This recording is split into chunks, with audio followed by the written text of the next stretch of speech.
All right, good morning, everyone. It is the first 20 minutes of pre-market has already begun, and I want to come out with this video and talk about the banking sector and how that also is connected to another great company, an amazing company. You know it, but you may not have realized some things about that company and why it is the ultimate greatest, top of the greatest, definitely in the top five, if not the number one greatest stock that I can hold for the rest of my life and never worry about it. All right. First of all, Warren Buffett dumped several bank stocks and after spotting red flags in their financials. And here's what spoke to him and so on. This is from Yahoo Finance. You know, if you talk about Warren Buffett and the bank stocks, one of the stocks you think about is U.S. Bancorp, and somebody will say, "Well, hey, U.S. Bancorp, Warren Buffett owns that stock, so we should buy it." Hold on, you need to look at the SEC filings first. So the famed investor said their bosses were acting recklessly and misleading investors and analysts. So that's why he dumped those bank stocks.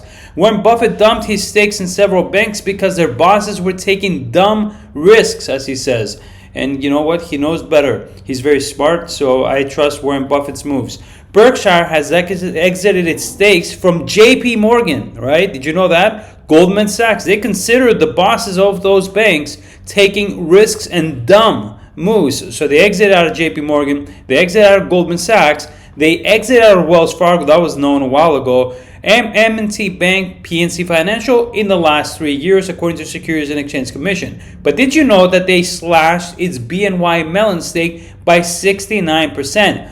That I didn't know. A lot of people thought, I knew he was in BNY Mellon. I didn't know the 69% one. But, you got to look at that and look at the SEC filings, because you can really understand where Warren Buffett thinks a company is really going to go, right? U.S. Bank slashed by 95%. But here is where my Discord comes into play, because in my Discord, I never told anyone to buy BNY Mellon. Well, in fact, I never tell anyone to buy anything. They come out with their own trades, but they can also view my trades. And they've never seen me say that, you know what, I'm going to buy BNY Mellon, I'm going to buy US Bank. Never said that stuff. I never said, Wells Fargo. But I did say Bank of America. I did say Ally Financial. That was in the beginning of the year with Bank of America, or with the crash of the banking sector. Not crash, but the problematic part of the banking sector that was going on lately. And also New Bank, right? So it says here, on the other hand, it built new positions in Citigroup, Ally Financial, which is a really good stock for the long term. Jefferies, New Bank. A lot of people think New Bank is not good. It's an amazing long-term buy, in my opinion. It also boosted its stake in Bank of America by 9%.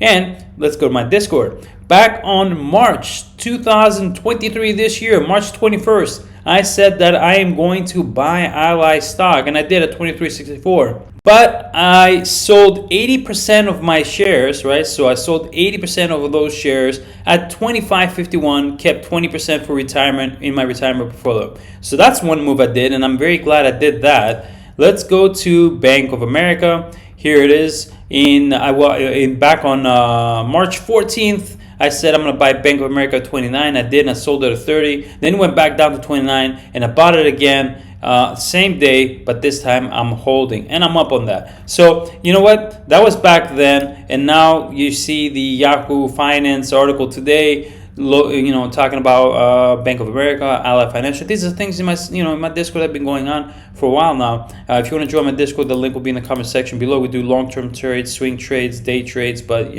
everything. It's to cater to everything, and and we're doing really awesome. Over 88% accuracy this year. So if you want that, join the Discord. All right, Apple expands fintech presence with digital savings account. And here I come to Apple. You know this stock, but you never thought about Apple. Some people think, okay, Apple, it makes cell phones, laptops, tablets, so that's it. No, it's not that. Apple is branching into much more than that. Apple is going to be in the future, not very far away from this, your one-stop go for everything.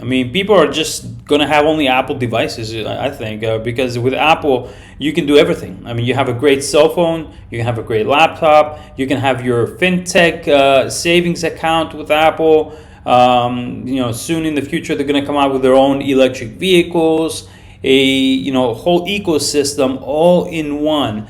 And that makes Apple really amazing. By the way, there's an article on Yahoo Finance about Apple tripling its exports within the next 5 years, and they're already started a huge focus in India. All right, so Apple expands fintech presence with digital savings account. I think is awesome. So when we talk about the banking sector, Goldman Sachs, Bank of America, and all of that, hey, watch out. Apple is really going to go somewhere in the future with this. So I would consider, in my opinion, Apple to be a stunning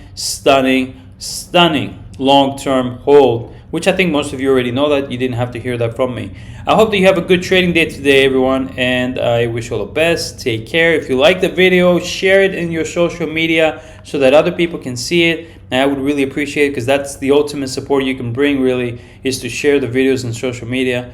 All right, everyone, take care.